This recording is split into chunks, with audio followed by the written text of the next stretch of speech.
Story చెప్తున్నామండి. ఈ story పేరు కుల్ఫీ డబ్బులు. మనం ఏం స్టోరీ చెప్పుకుంటున్నాం? కుల్ఫీ డబ్బులు.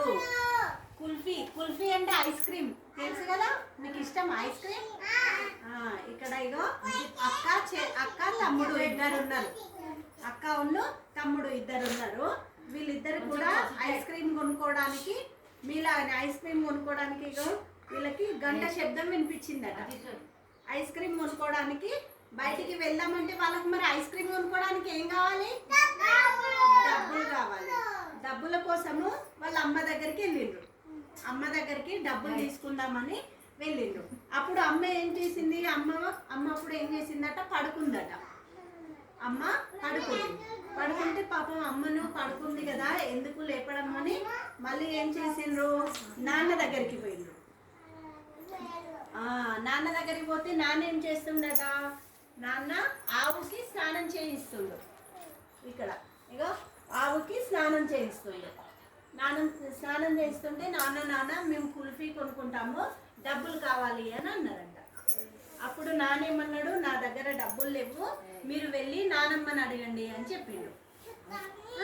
అప్పుడు తర్వాత ఎక్కడికి వెళ్ళిండ్రు? నానమ్మ దగ్గరికి వెళ్ళిండు. నానమ్మ ఏం చేస్తున్నప్పుడు? వెరీ గుడ్, పేపర్ చదువుతుంది, న్యూస్ పేపర్ చదువుతుంది. అప్పుడు నానమ్మ ఏమన్నది? నా దగ్గర కూడా డబ్బులు లేవు, వెళ్ళి మీ అత్తని అడగండి అని అన్నారు.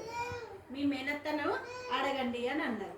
వాళ్ళు నానమ్మ దగ్గర నుంచి ఎక్కడికి వెళ్ళిండ్రు? మళ్ళీ వాళ్ళ మేనత్త దగ్గరికి వెళ్ళిండ్రు. మేనత్త ఏం చేస్తుంది అప్పుడు? వెరీ గుడ్, మేనత్త అప్పుడు బట్టలు కుడుతుంది కదా. అప్పుడు అత్త మాకు మేము కుల్ఫీ కొనుక్కోవడానికి డబ్బులు ఇవ్వమని అడిగింది.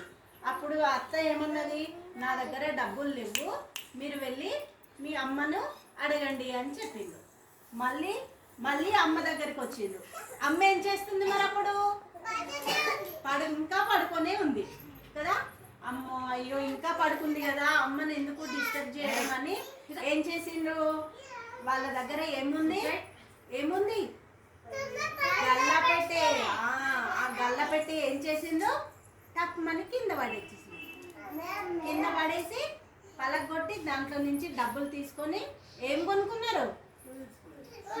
కుల్ఫీ. కుల్ఫీ కొనుక్కొని ఇద్దరు తింటున్నారు. అయిపోయింది. ఏంటిది స్టోరీ పేరు? ఏం పేరు? కుల్ఫీ డబ్బులు. Very good. ఈ విధంగా వీళ్ళకి కుల్ఫీ డబ్బులు స్టోరీ ఎక్స్ప్లెయిన్ చేయడం జరిగింది.